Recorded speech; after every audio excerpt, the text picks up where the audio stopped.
Last video में हमने बताया था मोल क्या होता है एवं मोल किन किन चीज़ों के बारे में हमें सूचना देती है।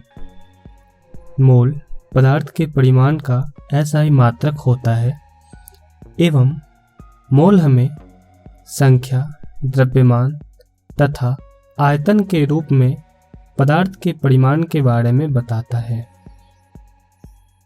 पिछले लेक्चर में एक चीज़ और थी जो हमने सीखा था कि मोल और संख्या में क्या रिलेशन होता है, और हमने बताया था आपको कि जैसे डोजेन एक डेफिनेट नंबर होती है उसी तरीके से मोल भी एक डेफिनेट नंबर होता है, और डोजेन का मान जैसे 12 होता है उसी तरह से 1 मोल का भी कुछ एक डेफिनेट वैल्यू होता है, और वो वैल्यू होता है 6.022 इंटू 10⁻23।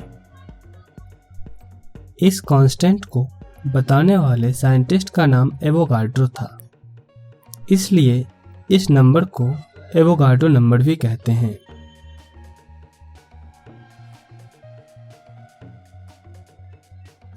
इसे Na के द्वारा निरूपित किया जाता है। यदि हम 1 मोल सब्सटेंस बोलते हैं उसके जगह पे हम 6.022 इंटू 10⁻23 सब्सटेंस बोल सकते हैं या फिर Na सब्सटेंस बोल सकते हैं।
आज के इस वीडियो में हम जानने की कोशिश करेंगे कि मोल और द्रव्यमान में क्या संबंध होता है। What is the relation between mole and mass? सबसे पहले हम इस बात को क्लियर करेंगे कि मोल होता क्या है, जो कि हम कर चुके हैं, और जिनको नहीं पता है वो इस लेक्चर का, इस वीडियो का पार्ट 1 देख लेंगे, तब आपको बेहतर और आसानी से समझ में आएगा। यदि किसी पदार्थ की मात्रा 1 मोल ली जाए और उसका द्रव्यमान निकाला जाए तो वही द्रव्यमान उस पदार्थ का मोलर द्रव्यमान कहलाएगा।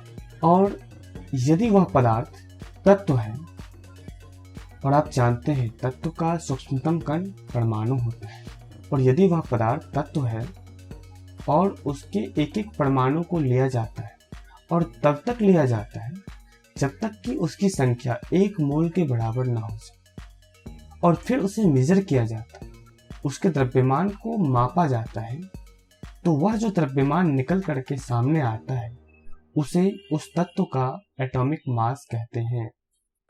यहाँ आप ध्यान से देखेंगे, एक तराजू लिया गया, इस तराजू पे एटम लिया गया है जिसका कि मेजरमेंट करना है, और यह एटम किसी एक खास पदार्थ का है।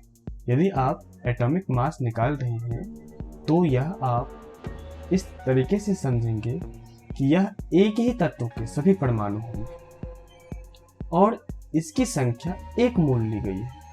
1 मोल लिए जाने के बाद इसका जो वेट निकल करके सामने आएगा वही इसका मोलर मास या एटॉमिक मास कहलाएगा।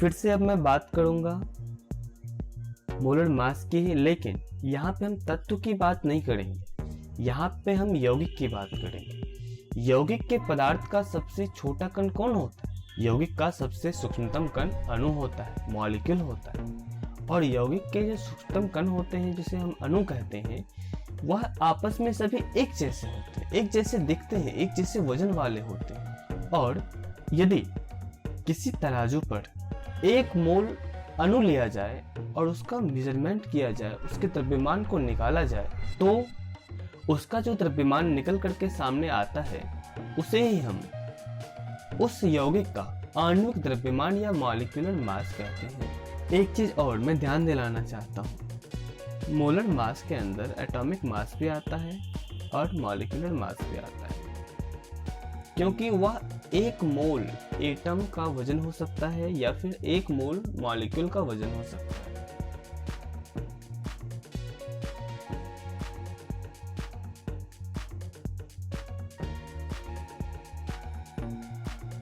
जब हम आणविक द्रव्यमान या परमाणुक द्रव्यमान, कहने का मतलब है जब हम मॉलिक्यूलर मास और एटॉमिक मास को ग्राम में व्यक्त करते हैं, ग्राम में डिनोट करते हैं, तो वह ग्राम एटॉमिक मास होता है।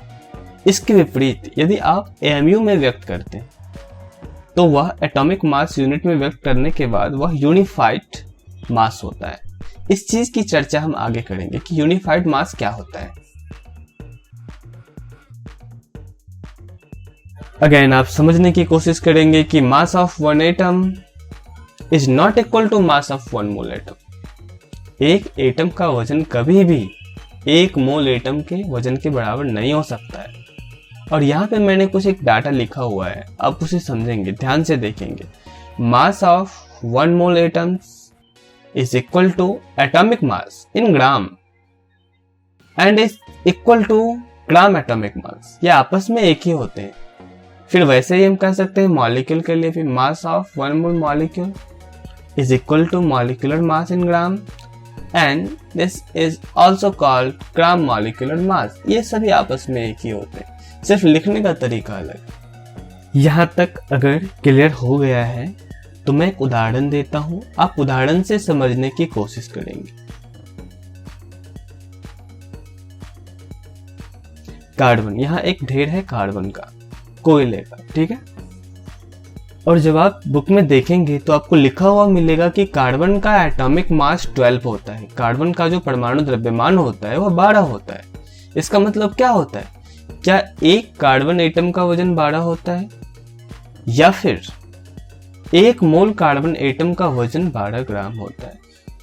ध्यान देंगे, मैं दोबारा कहता हूँ, कार्बन का एटम जो होता है उसका जो एटॉमिक मास लिखा गया है किताबों में, वह 1 मोल का वेट है या फिर 1 कार्बन एटम का वेट है? वह 1 मोल कार्बन एटम का वजन होता है।